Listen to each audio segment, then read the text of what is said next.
everyone. It's a good day in Alaska. It's snowing. Yay. It's funny. I posted a video and some of the responses were like, no. And I'm actually so excited about it. So, I just want to say thanks to all of you who join us right at the beginning or who come in a little bit later. I'm excited for you to know Dr. J. Dr. J has been in the boot camp this year. She joined and is just such.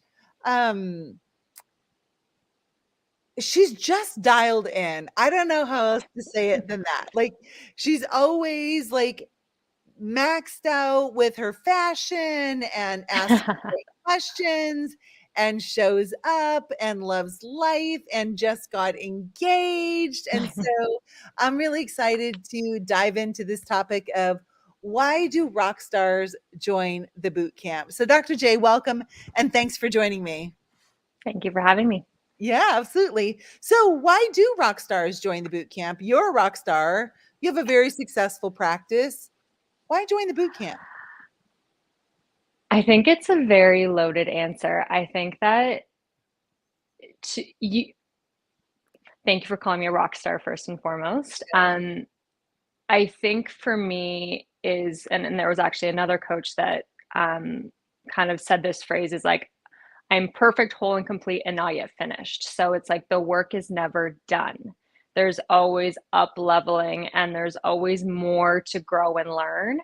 And I think as you grow into different levels of leadership and chiropractic and wherever your journey may take you, there's more to grow. So rock stars join the boot camp because they see other rock stars and other, like-minded individuals. And for me, it was to connect with more women in my profession and to up level with them, because this can be a very, very lonely career at times when you're by yourself and you don't have that support group behind you. So for me, it was like, I have more in me and I want to up level even more. So that's for me personally why I wanted to join and loved you when I met you, and it just felt like a really good fit.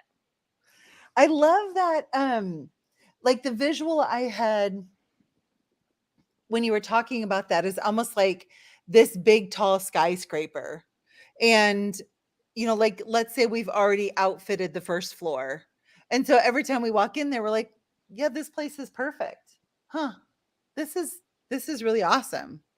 And we could stay there, but the view will never change. Yep. Right? And as we go up to the next level, there's going to be something different on offer. I love and obviously lots of leaders have said this before, and I really appreciate having heard it from one of my mentors, Garrett Gunderson, who's like, if you're the wealthiest person in the room, you're in the wrong room. If you're the smartest person in the room, you're in the wrong room. So if you find that you're the one that always everyone is looking to for advice, for help, whatever, you're in the wrong room and you're playing too small. Let me just like go on record for saying that to anyone who's listening that feels like everyone's always relying on me. You're just not in the right rooms. And you can certainly stay in those rooms, but also get in rooms with people who are doing and not just like better, like and this isn't just a qualification of more, because even like as Jay said, I was looking for support, I was looking for community. So can you speak to that? So what I love about the boot camp is there is boot campers that are not even chiropractors yet. There is boot campers that are in their first year or their fifth year or their 10th year. And I learn from something from each and every one of them, because I was once in my fifth year in my first year, and I'm not quite in my 15th year yet, but I think we all have our own journeys, and it's so cool to learn from other people. And so for me, I was always in either solo practice in terms of the only chiropractor, or now I'm in a chiropractic office with two other male chiropractors who I love, who are my family. It's different though, coming from a female womanhood perspective and are navigating this chiropractic career. And so for me, it was just being around other like-minded individuals that can help up-level me as well. Because I felt, just as you had kind of mentioned, like I felt like I had almost maybe not plateaued, but I felt driven, but I felt like I needed extra push. And so the community that is the boot camp helped me, is continuously helping me, like, oh, I can do this. This is, oh, you're going through the same thing. Oh my gosh, I'm not by myself. Like, oh, okay, it's not just me. Like, you have these struggles too in your 20th year of practice. So it's not like, I can feel almost humbled by my experience and supported at the same time. Nice. I love that. And how, as a rock star, have you been and are you supported and inspired and intrigued to keep going up levels in that skyscraper? Like what's in it for you? I think for me is like, I, what's in it for me is that I have grown up and for me it's creating generational wealth and leadership and creating a legacy. So for me, my future children, for my family. And so for me, that's been my motivation. And I used to feel like that made me a bad person, of wanting to be this successful, wealthy, abundant woman. And now I'm breaking up with that thought pattern, because I realize that the more abundance and wealth I accrue, the more I am free to help others, including my family. And even the call we had today, um, was so supportive, because I used to feel a bit guilty, like, oh my gosh, like I could never make that much, like that would change me. And so a lot of those false or thought patterns that were true once are not true anymore. So I don't even know if I answered your question, but that was what came up. Yeah, I mean what it sounds like is seeing I'm not alone. I'm not the only one who has these thoughts of I if there's more, I want it. Yeah. Right? And since I know there is more, I want it, and I'm not gonna apologize for wanting more. And then I also heard you just say on, for those of you who aren't in the boot camp today, our live mastermind, which we do every Wednesday at 1 p.m. Eastern, was about money subluxations and how our money subluxations can slow us down and we can have lagging profits because of it. And one of those money subluxations, I I think what you're referring to is like money will change me. Mhm. And we can believe that, but then when we really boil it down and we look at it, it doesn't. It can't. Money's paper. That'd be like saying, well, I wish I had a piece of paper sitting here. Like this piece of paper is probably going to change me. How? Even if it says something terrible, like you suck, Barb, it can only change me because I decide that that is true. Right? So let me ask you this. What have you discovered about yourself since joining the boot camp that has really just been a breath of fresh air and rewarding? What I've discovered about myself is that I'm just like everyone else, in the sense that we all go through similar patterns and similar things, of feeling insecure, of feeling supported at times, of feeling the ebbs and flows of business. And that has helped me feel supported, because we're all in this. And some of the things that you've said on our calls, like, it doesn't have to be hard. Like, we make it hard. And I've realized that with just creating better systems and using a lot of, like, the materials that I'm still in practice of doing. But I know that when I flex that muscle of practicing these habits more and more, that the ebbs and flows won't feel so tragic as they have at times. Hmm. So, What do you mean yeah. by tragic? Um, what I think, like, especially, maybe not tragic, is maybe that's a little bit more of an intense word, but at times it does feel as like when you have, slower weeks, or when you have patients fall off care, like, and taking it personally, and I think just releasing some of that energy and continuing to move forward and learning from it instead of holding it. What have you learned about taking things personally? Is that I'm playing my own video game and that no like that like no one cares. Like it's yeah, that it's like I care more than other people do. About yourself. Yeah. So do I. Yeah. I mean, and like that's the really cool thing is when we look at people pleasing, what like number one, I invite any of you, if you're stuck in that rut, it's okay. It's completely normal. That's just ego and monkey mind in action. It doesn't mean you're a bad person or you suck or any of that. And so I think when we can also just be like loving towards ourselves and laugh about it. Like, oh my gosh, there I go, trying to people please again. What a funny thing, because they're playing their video game. They really probably haven't given a whole lot of extra thought towards me. Because Exactly. I'm my favorite subject, but I'm not really anyone else's favorite subject. And that's a good thing. And that's Right? a lesson I'm still learning every day more and more of like, yeah, we're Yeah. all just navigating this thing called life and doing Yeah. the best we can. Yes. And I love the truth that insecure thought is not personal. Mhm. We often think like, "Ooh, that came from me. Like that must mean something."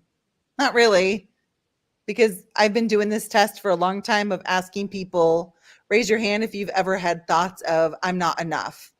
And 100% of people, even rock stars Mhm. like Dr. J, have had that thought and it still comes up. It's only problematic when we think it's problematic. When we think we have to do something about it. Oh, I can't have that thought that I'm not enough. What does that say about my childhood? Nothing. All it says is in this moment, you have that thought. Period. Yeah. Doesn't say anything else. And to me, that's so refreshing. And I love the truth true that as soon as we take other people's opinion of us personally, we stop looking for truth. Yep. When we act as if it means something, then we stop seeing what's actually there. Um, what what impact does understanding where our experience of life comes from, including this like people pleasing thing, what impact is that having on your practice and overall your enjoyment of life? I think it helps me let go of control, of trying to control situations, control patients' thought patterns that I don't understand sometimes, and just realizing everyone has their own story and their own reasoning, and I cannot control them. And there was a podcast I listened to, I can't remember who it was, and they're like, let them. Like just let them. Let it be. Let it, like you said, oh, that's a funny thought that I'm thinking. Like it all passes, it all comes out in the wash essentially. And it's I think it just that having that thought pattern of not being attached to um, my thoughts and what patients are thinking and that, and just learning from it and growing and being like, oh, okay, that's interesting, helps me grow and be a better leader and a chiropractor, Yeah. which is the ultimate goal is service and love. So I think that's what it is for me, anyways. Well, and I love how so Dr. J just got engaged, as I previously mentioned, and she and her fiance were on this amazing trip to Italy. That seems to be the spot to go this year. Is Um, and I think it would be interesting to find out, like, to separate you and your fiance and ask you both individually, like, tell me your engagement story. yeah, What do you think the likelihood is that it's going to be different? 1000%. How can that 1000. be? You were both there. How can it be two different stories? How can that Yeah. be? We're different people, different experiences. Yeah, Isn't that's that so funny? funny. Yeah. Like the same exact thing, and we have two different recollections, right? Because we're putting everything that we're going through our video game and even through our RAS, right? Mhm. Most women, the day you get engaged, like, is something we've been planning for and dreaming about and all of that for a really long time. So our RAS is looking for, did that happen the way I thought it was going to? Did that one, and that one, and that one? And perhaps a man is just like, I hope she says yes, because this would be embarrassing. You know? Yes. So our experience is going to be completely different. And that's the thing I love too about memory. We act as if, no. It for sure happened like this. Well, maybe, Yeah. right? Because at that point, we have now created a whole story about it. Why are we even talking about this as it relates to chiropractic practice? Because you're gonna be encountering a lot of patients with different experiences, different personalities, different perspectives that may be are going to be different from yours, and to be accept it and be okay with it and have fun with it, I think. Yeah. How do we do that? How do we have fun with the practice member whose story is that um their previous chiropractor was just a crook and, like, charged them too much money or did something wrong, and so now they're skeptical about how it's going to go in our office? How do we just have fun in the moment with that? Well, I remember with one of your I actually read the objection video on that, but, like or watched it, but it's a trust factor, and so just being like, "Okay, you either trust or you don't trust me, and that's what this is," right? And so kind of having that candid conversation of like, "Well, where is this coming from? Like, what has your experience been? So, like, how did that make you feel?" Like, "That's not me. You don't know me yet." So I could easily say, "Well, you're like a patient that I once had," you know? So just having that candid, curious get curious conversation of like, "Okay, like, I thank you for sharing. Like, Yes. I I can't change that experience, but this is a different one." So, Yes. And did yeah. all of you see that, like, Jay just got really grounded and was like, "That's so curious," with the confidence in knowing the story that practice member is sharing is not about me. Mhm. They're just simply telling about something that happened in the past, period. And Yeah, that it is. gives us so much freedom and ease to keep moving about our lives without carrying so much crud, which is a Yep, beautiful way to serve. it is. Um, so as we wrap this up, what do you say to the person who's watching this that's like, you know what, I'm my practice is really good. Like, I'm good. Like, I see all the cool stuff that you guys are doing in the boot camp, and yeah, maybe there's some things that would be helpful, but like, I'm good. I think to that person is that's it, and maybe I wouldn't say in this way, but I do think that's a bit of an ego thing because to be complacent and to not strive for growth and to keep learning and get curious and just even about yourself, not even chiropractic aside, just as a leader, I think it's doing a disservice to yourself to not want to tap into that potential and growth that you can have. And that's why I love coaching and being coached and being supported because I get to achieve my goals faster with ease and grace and with support. So, Mm, um, I think it's like get curious. Get curious of what could be that you could achieve more growth, that you absolutely is possible. And to be complacent just feels boring to me. I wouldn't say that in that way to that person, but to me it feels so like boring. yeah, Yeah. Or just like Italy, how would you know if you liked it or not? it's true. Went and checked it out. Yeah, And absolutely. then we can form our own opinions. I was thinking about the other day how many times I have allowed somebody else's opinion and experience about whether it's a coach or a program or something to influence my opinion, to then say no. Mm. And and and forgetting, oh, that program interacted with their video game in a negative way, but I don't have the same video game. So it True. may not be the same. How about I just do it for myself? Like, the only way to know if I like spinach is for me to taste it. If Dr. J likes it, that doesn't mean that it's going to taste the same in my mouth. And Exactly. so I really think it's important to, try it on, experience for yourself. Maybe the second level of the skyscraper is all that is necessary for your optimum expression of life. But what if Mhm. it's not? What if you get to the fifth floor and you're like, oh my gosh, I can't even believe what I was missing out on? Just like that happens with practice members all the time, right? Like, how many Exactly. times in your career have you heard, I wish someone would have told me sooner? Exactly. All the time, Yeah. right? Yeah. So as we wrap this up, what final words do you want to give as a rock star to our audience today? I think that the is to continue growing, is to continue to be curious, to continue to ask for support and get support, invest in yourself, into your whoops, I lost my earphone. Invest into yourself, which includes coaching, development, all of that, fitness, health, because if we're asking our patients to do that, we get to do the same.